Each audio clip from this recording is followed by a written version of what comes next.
कुरु इव भावाश्चिदिचिता शमं भान्ति द्रव्ये वैजनिलशन्तोऽन्तर्हिता जगत्साक्षी मार्गं प्रकटन् परो भानुरिवयो महावीर स्वामी नयन पथिगामी भवतु में। बोलिए अनंतानंत सिद्ध परमेष्टि भगवान की, जतारा के मूल नायक पार्श्वनाथ भगवान की, परम पूज आचार्य भगवान विशुद्ध सागर जी महाराज की, परम पूज मुनि श्री सुप्रभ सागर जी महाराज की, परम पूज मुनि श्री प्रणत सागर जी महाराज की जय। जनिंद्र बंधुओं, आप और हम सभी आज एकत्रित हुए हैं सम्यक समाधान का वह कार्यक्रम जो बहुत ही लोकप्रिय है। इसके लोकप्रिय होने का कारण यह है कि परम पूज मुनि श्री सुप्रभ सागर जी महाराज बड़े ही सरलता पूर्वक देते हैं भक्तों के मन में उठने वाले सभी समीचीन विकल्पों का सम्यक समाधान। अगर आपके मन में भी कोई विकल्प उठता है, चाहे वह लौकिक हो या धार्मिक, आप अपना विकल्प भेज सकते हैं। हम मुनिश्री के द्वारा आपके समीचीन विकल्प का सम्यक समाधान आपको जरूर दिलाएंगे। ज़्यादा विलम्ब ना करते हुए परम पूज्य मुनिश्री प्रणत सागर जी महाराज के चरणों में निवेदन करते हैं और इस कार्यक्रम को आगे गति बढ़ाने के लिए बारंबार नमोस्तु करते हैं। नमोस्तु भगवान, नमोस्तु भगवान, नमोस्तु भगवान। नमो हरिहंताणं नमो सिद्धाणं नमो आयरीयाणं नमो अज्जायाणं नमो लोये सत्साहुणं। पंच परमेष्टि भगवान की, परम पूज्य आचार्य भगवंत गुरुवर विशुद्ध सागर जी मुनि महाराज जी की, परम पूज्य मुनि श्री सुप्रभ सागर जी महाराज जी की,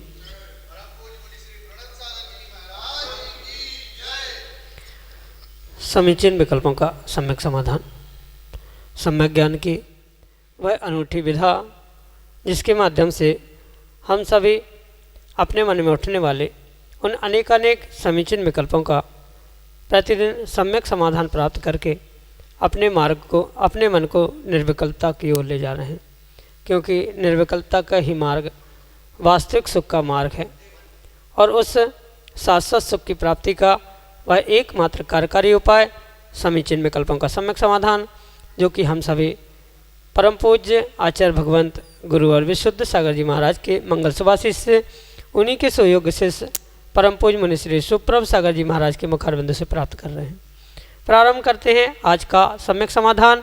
और आज का पहला विकल्प गजपंथा नासिक महाराष्ट्र से संप्रदाय जैन परम पूज्य मुनि श्री के श्री चरणों में बारंबार नमोस्तु निवेदित करते हुए अपना समीचीन विकल्प रख रहे हैं कि महाराज जी, जिनवाणी का ज्ञान, श्रुत ज्ञान जीव के साथ अगले भाव तक भी नहीं जाता है, तो फिर जिनवाणी माँ का स्वाध्याय क्यों करना चाहिए। हमारे समीचीन विकल्प का सम्यक समाधान करने की अनुकंपा करें। नमोस्तु महाराज जी, नमोस्तु। ओम नमः सिद्धम। परम पूज्य आचार्य भगवान गुरुवर विशुद्ध सागर जी महाराज की, परम पूज्य मुनि श्री सुप्रभ सागर जी महाराज की जय।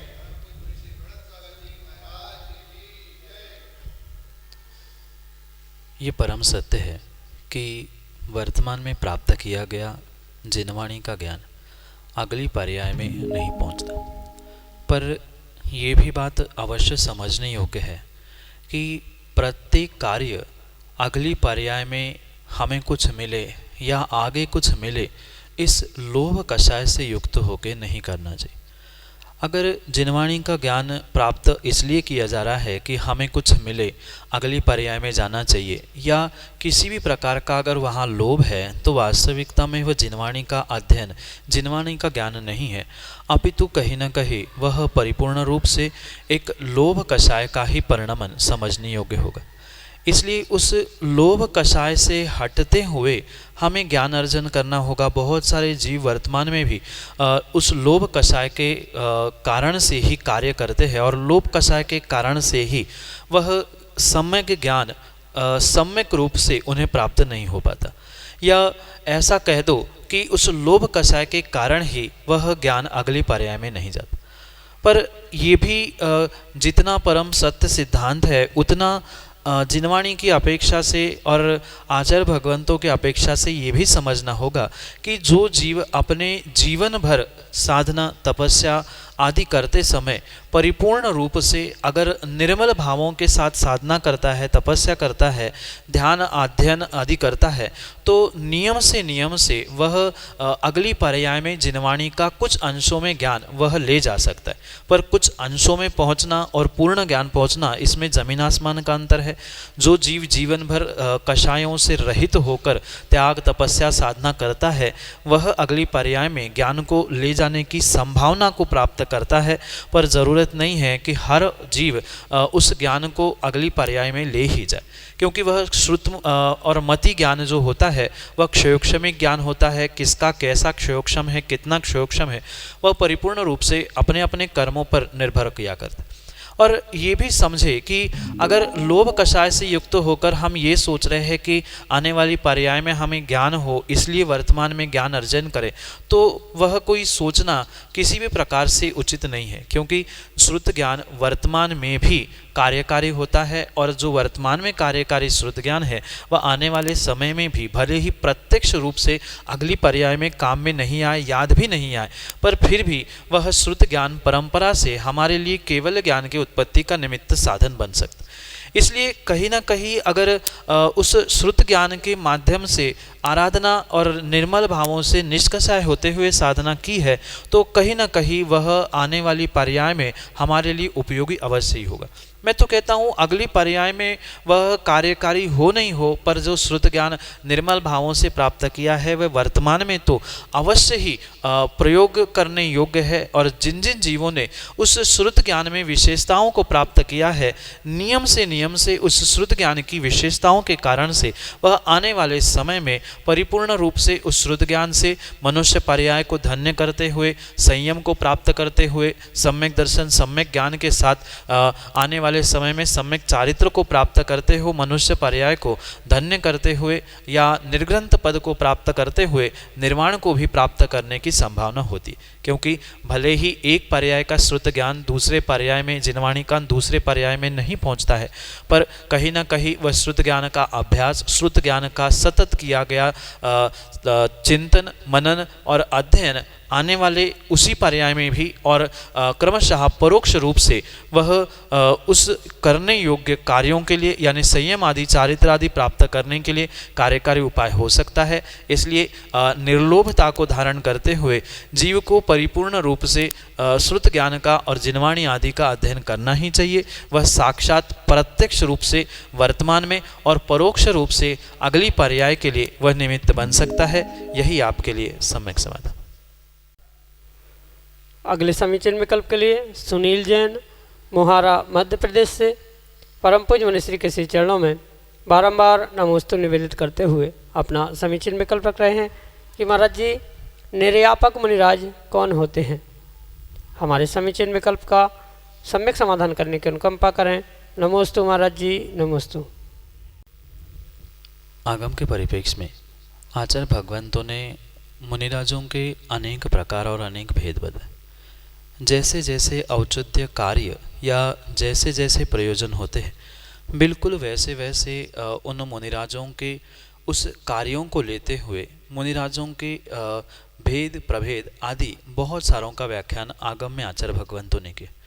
उसी परिप्रेक्ष्य में आचार्य भगवंत शिवकोटि स्वामी अपनी भगवती आराधना इस ग्रंथ में उन निर्यापक मुनि और निर्यापकाचार्य आदि के विषय में समझाते हुए कहते हैं कि जो क्षपक यानी समाधि को धारण करने वाला निर्ग्रंथ मुनिराज हुआ करते हैं, ऐसे उन निर्ग्रंथ मुनिराजों के लिए समाधि कराने के लिए जो मुख्य रूप से कार्यकारी निमित्त बनते हैं, ऐसे उनको, चाहे वह मुनिराज हो या आचार्य हो, उनको निर्यापक ये संज्ञा प्रदान की जाती। ये भगवती आराधना ग्रंथ में शिवकोटि स्वामी ने विस्तार से इसके विषय में बहुत स्पष्ट रूप से उल्लेख किया है।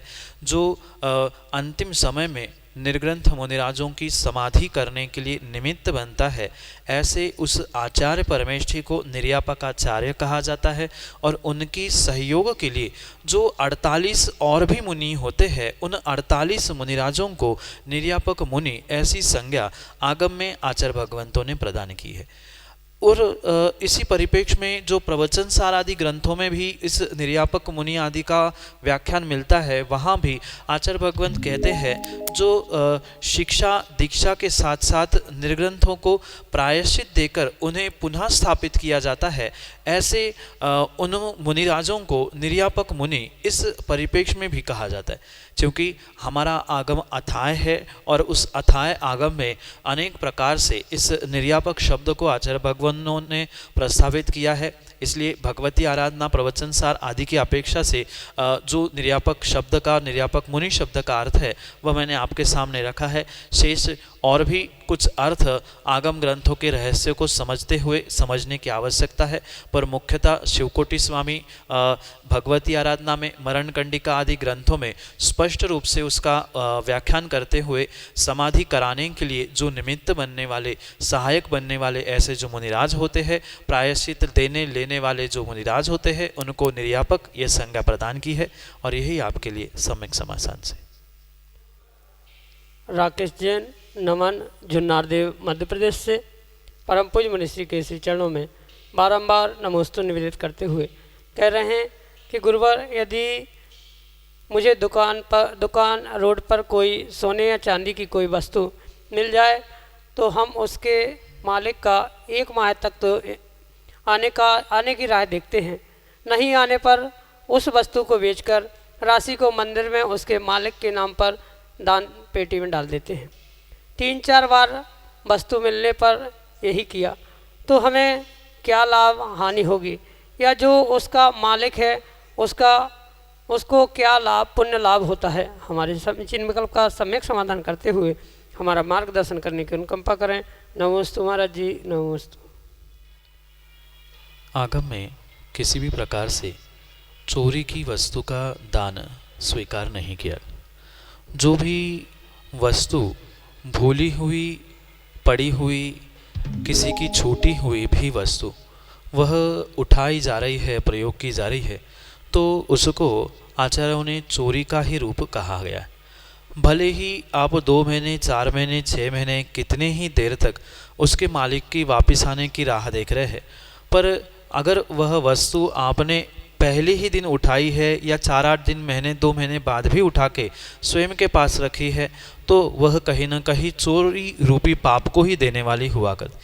इसलिए उस चोरी से प्राप्त हुई वस्तु को किसी भी प्रकार से दान में नहीं दिया जा सकता। दान में देने के लिए परिपूर्ण रूप से आगम में आचार्य भगवंतों ने उस चोरी से या किसी भी प्रकार से दूसरे के वस्तु का दान नहीं होता। दान जब किया जाता है, चाहे मंदिर में आप उस व्यक्ति का नाम लेकर भी दान कर रहे हैं कि अमुक व्यक्ति जो था, आपके पास उस व्यक्ति का नाम ही नहीं है, मालिक का नाम ही नहीं है, तो आप किस प्रकार से मालिक का नाम लेके मंदिर के गुल्लक में उसके पैसे को डाल रहे हो? ये किसी भी प्रकार से आगमोचित कार्य है ही नहीं है, क्योंकि भले ही वह रास्ते में, दुकान में या कहीं भी आपको प्राप्त हुई वस्तु हो, वह आगम के परिप्रेक्ष्य में किसी दूसरे की छूटी हुई, भूली हुई वस्तु होने से वह आपके लिए उठाने पर चोरी का ही दोष, चोरी का ही पाप देने वाली है।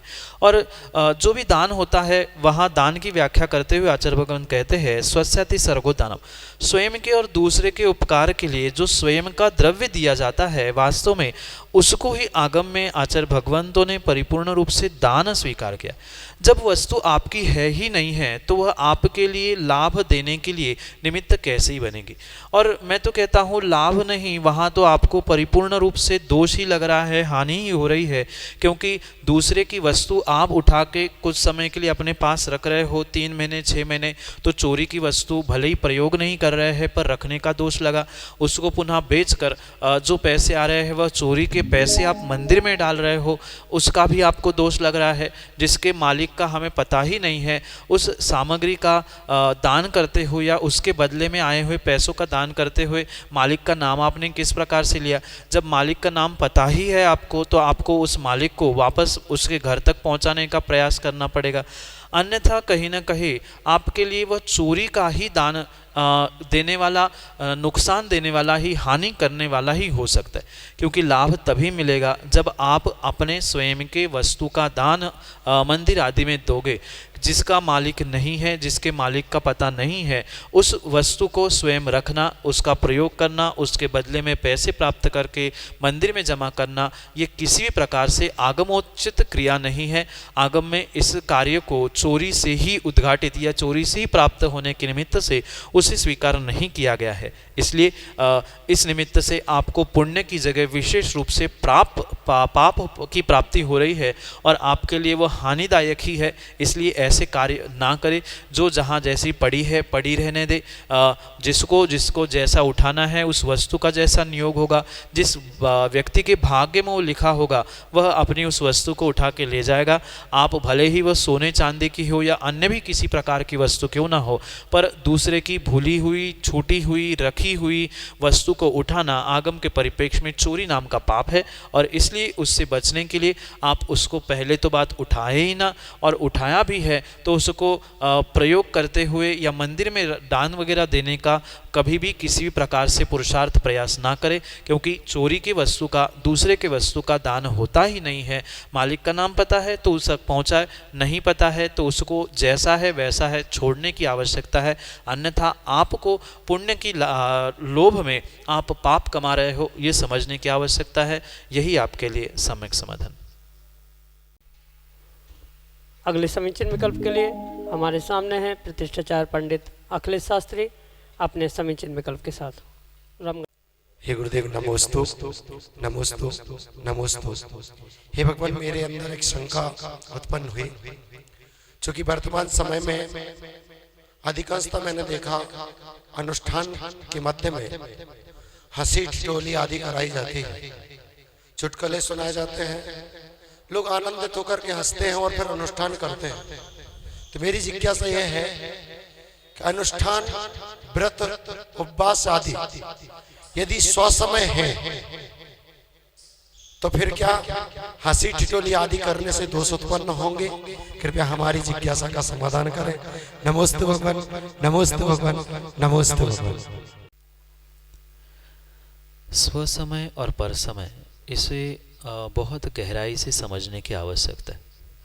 अगर शरीर की प्रत्येक क्रिया को स्वसमय कहा जाएगा तो वह बात आगम के परिप्रेक्ष्य में नहीं बनती, क्योंकि निश्चय और व्यवहार, इन अपेक्षाओं से क्रिया, अनुष्ठान आदि आदि को समझने की परम आवश्यकता है।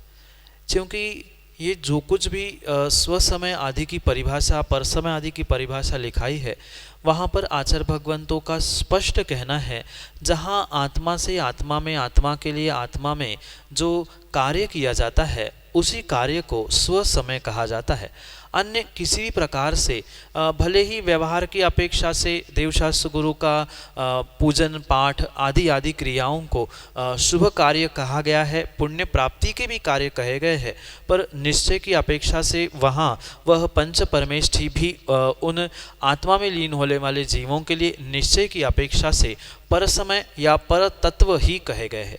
तत्वसार ग्रंथ में आचार्य भगवंत देवसेन स्वामी स्पष्ट रूप से इस विषय का खुलासा करते हुए कहते हैं, जब तक व्यवहार पक्ष में श्रावक है, व्यवहार कार्यों में जी रहा है, तब तक तो फिर भी पंच परमेष्ठी उसके लिए शरणभूत है, निमित्त भूत है, कार्यकारी उपाय है, व्यवहार पक्ष की अपेक्षा से आराधना करने योग्य है।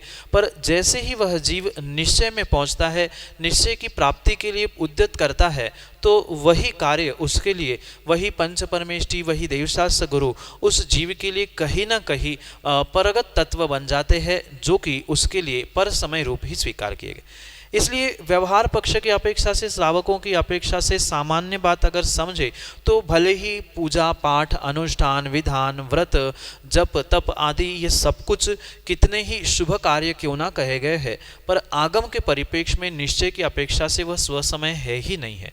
हाँ, कथनचित व्यवहार की अपेक्षा से हमारे लिए पंच परमेष्ठी परंपरा से मोक्ष का साधन है, उनकी भक्ति, उनकी आराधना, ये अनुष्ठान, जप तप आदि परंपरा से कारण है। इस अपेक्षा से तो हम कथनचित उसे स्वसमय कह सकते हैं, पर निश्चय की अपेक्षा से आत्मा का आत्मा में लीन होना ही परिपूर्ण रूप से स्वसमय कहा है। किंचित भी किसी भी अन्य तत्व के बारे में स्वयं का शुद्धात्मा छोड़कर अन्य किसी भी शुद्धात्मा या अन्य किसी भी तत्व के बारे में चिंतन करना, ये परिपूर्ण रूप से पर समय के रूप में ही स्वीकार किया गया। इसलिए व्यवहार पक्ष से ये अनुष्ठान आदि स्वसमय तो कहा जा सकता है, पर ये भी परम सत्य है वर्तमान में जो अनुष्ठान के निमित्त से हंसी मजाक या अन्य कोई भी प्रकार के जो अश्लीलता से युक्त, अभद्रता से युक्त जो मनोरंजन आदि के कार्यक्रम भी किए जाते हैं, तो वास्तविकता में वह अनुष्ठान के लिए शुभ या पुण्य रूप से फलीभूत होने वाले नहीं है, अपितु वह परिपूर्ण रूप से वह पाप रूप ही फलीभूत होने वाले।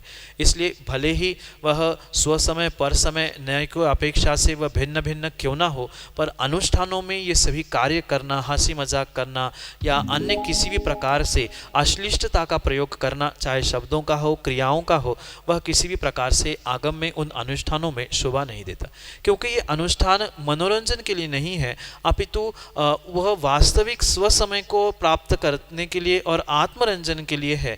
वह उस आयोजन के पीछे के प्रयोजन को ना समझने के कारण ही जीव वर्तमान में इन सभी कार्यों में या बहिरंग प्रदर्शन आदि में उलझकर ये सब कुछ कार्य करते हुए देखने में आता। इसलिए ये अवश्य समझे, अनुष्ठानों में ये सभी कार्य करना किसी भी प्रकार से उचित है ही नहीं है। दूसरी बात, अनुष्ठान व्यवहार पक्ष की अपेक्षा से भले ही भक्ति आदि के निमित्त से उसे हम स्वसमय कह दे, पर निश्चय की अपेक्षा से आत्मा में आत्मा का लीन होना, शुद्धात्मा का चिंतन, ध्यान, मनन आदि करना, उसे ही आचार्य भगवंतों ने वास्तविक स्वसमय कहा है। उपचार से वह स्वसमय के लिए देने के लिए निमित्त होने के कारण से उन अनुष्ठान आदि को स्वसमय कहा जा सकता है, पर चाहे स्वसमय हो चाहे पर समय हो, निश्चय व्यवहार की कोई भी अपेक्षा क्यों ना हो, पर ऐसे अनुष्ठानों में, ऐसे कार्यों में किसी भी प्रकार से हंसी मजाक, अश्लीलता, अभद्रता शोभा नहीं देती। वह शुभ कार्य है, आयोजन शुभ के लिए है, तो वह शुभ को ही देने वाला हो, पुण्य को ही देने वाला हो, यही आपके लिए सम्यक समाधान।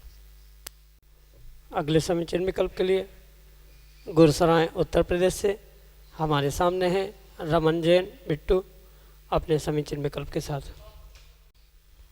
नमोस्तु नमोस्तु नमोस्तु। महाराज श्री आज से अष्टांग का पर्व प्रारंभ हो रहे हैं, तो इन पर्व के दिनों में एक श्रावक को क्या करना चाहिए? नमोस्तु नमोस्तु नमोस्तु। सब पर्व में बड़ो अढ़ाई पर्व है। इस प्रकार से उस अष्टानिका के नंदीश्वर पर्व को व्याख्यायित करते हुए पूजा में कवियों ने लिखा है कि शाश्वत पर्वों में अगर सर्वोत्कृष्ट कोई पर्व है तो उसका नाम अष्टानिका पर्व कहा गया, जो कि परिपूर्ण रूप से उन शाश्वत पर्वों की श्रृंखला में आचार्य भगवंतों ने विशेष रूप से इसे एक भक्ति का या आराधना करने के लिए निमित्तभूत कहा गया। जैसे दशलक्षण पर्व है, अष्टमी, चतुर्दशी, ये भी शाश्वत पर्व है, पर इन्हीं सभी पर्वों में भी अगर विशेष महानता को प्राप्त कराने वाला, महानता को देने वाला अगर कोई पर्व है तो उसका नाम अष्टानिका पर्व है। और उस अष्टानिका पर्व के निमित्त से जो वर्ष में 3 बार अष्टानिका पर्व आता है, उसमें प्रत्येक अष्टानिका पर्व में, जैसे कि अगर आपने कभी पूजा पढ़ी होगी तो उस पूजा में कवि ने स्पष्ट रूप से लिखा है कि स्वर्गों के देव अपने ग्रह चैत्यालय, विमान के चैत्यालय आदि छोड़कर विशेष रूप से वह 8वें द्वीप यानी नंदीश्वर द्वीप में पहुँचते हुए वहाँ विशेष रूप से भगवान की, अरिहंतों की भक्ति आदि करते।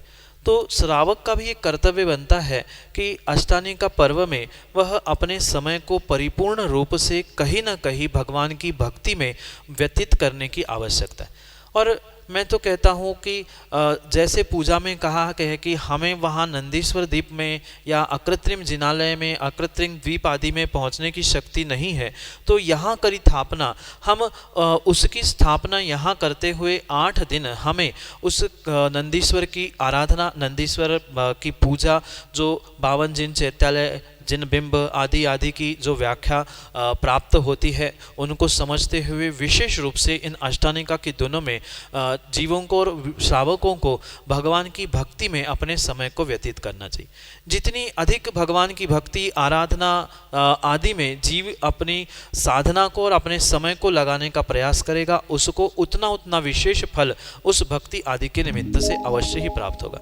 इसलिए प्रत्येक श्रावक को जितना अधिक समय की जैसी अनुकूलता हो उतना अधिक समय परिपूर्ण रूप से कहीं न कहीं भगवान की भक्ति, आराधना, तपस्या, ज्ञान, ध्यान, साधना इसमें व्यतीत करने की आवश्यकता है। जितना अधिक समय वह उसमें व्यतीत करेगा उतनी ही कर्मों की निर्जरा को वह जीव अवश्य ही प्राप्त होगा। इसलिए श्रावक के लिए अष्टानिका पर्वों में जो कि आज प्रारंभ होने जा रहा है उसके निमित्त से विशेष रूप से आराधना करते हुए समय को व्यतीत करें। साथ में कई स्थानों पर अष्टानिका के दिनों में जो सिद्ध चक्र विधान आदि की आराधना की जाती है तो सिद्ध चक्र विधान कर सकते हैं या छोटे छोटे प्रतिदिन विधान कर सकते हैं, नंदीश्वर विधान कर सकते हैं। प्रतिदिन कम से कम कुछ नहीं कर पा रहे हैं तो कम से कम भगवान का अभिषेक और नंदीश्वर पूजा, देवशास्त्र गुरु की पूजा इतना तो अवश्य ही कर सकते हैं। पास में निर्ग्रंथ मुनिराज गुरु आदि है तो उनको आहार दान देते हुए कुछ 8 दिन के लिए कुछ छोटे छोटे नियम, व्रत, तपस्या आदि को ग्रहण करते हुए अपने जीवन को बदलने का पुरुषार्थ अवश्य ही कर सकते हैं। इस प्रकार से आने वाली वर्ष में 3 अष्टानिका में से जितनी शक्य हो, जितनी शक्ति हो उस अनुसार अपने शक्ति के अनुसार तप, त्याग, तपस्या, साधना, आराधना, भक्ति, पूजा आदि में लीन होते हुए इन 8 दिनों को कर्मों की निर्जरा करने के लिए निमित्त बनाएं। यही आपके लिए सम्यक समाधान। अगले समीचीन विकल्प के लिए भानु जैन गौरझामर मध्य प्रदेश से हमारे सामने। दुई मुनिराज के चरणों में बारंबार नमोस्तु। गुरुदेव, मन में ये जिज्ञासा है कि जाप देने की सही विधि क्या है? अगर हम जाप काउंटर के द्वारा देते हैं तो हमें उसका क्या पुण्य मिलता है? नमोस्तु भगवान, नमोस्तु भगवान, नमोस्तु भगवान। माला फेरना, जाप करना ये एक श्रावक, साधु आदि के निमित्त से कर्मों की निर्जरा करने के लिए एक उत्कृष्ट साधन कहा गया। क्योंकि प्रति समय जीव भगवान की पूजा नहीं कर सकता, हर समय स्वाध्याय नहीं कर सकता ग्रंथों को खोल के, तो कर्मों की निर्जरा करने के लिए एक सर्वश्रेष्ठ मार्ग आचार्य भगवंतों ने बताया है जो कि प्रभु का जाप, माला आदि कही।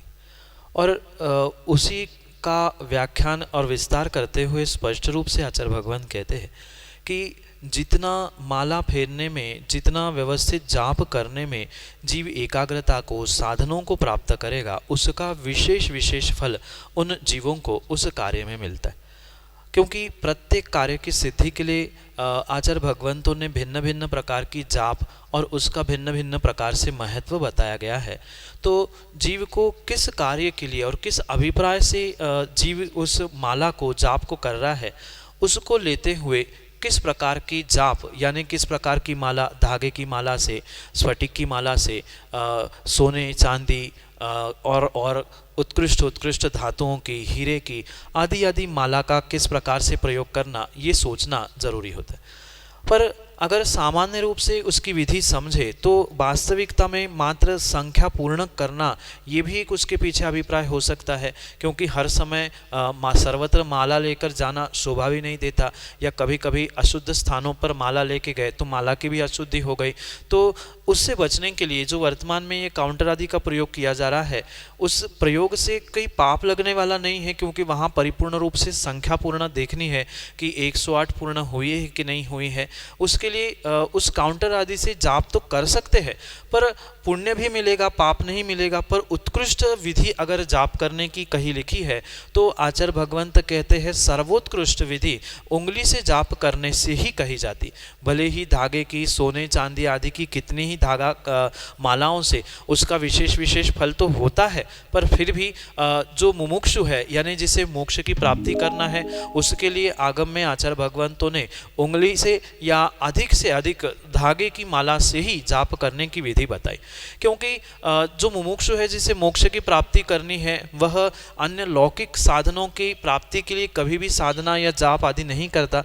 जिसको कर्मों की निर्जरा करते हुए पुण्य की प्राप्ति के साथ मोक्ष को प्राप्त करने की अभिलाषा है, ऐसे मोक्ष की अभिलाषा करने वाले उन मुमुक्षु जीवों के लिए परिपूर्ण रूप से उत्कृष्ट विधि हाथ से यानी उंगली से ही उस जाप को 108 को गिनना, और अगर उससे हाथ से करते नहीं बन रहा है तो अधिक से अधिक धागे की माला का ही प्रयोग करते हुए उस जाप आदि को करने का आगम में विधान या आज्ञा आचार्य भगवंतों ने प्रदान किए।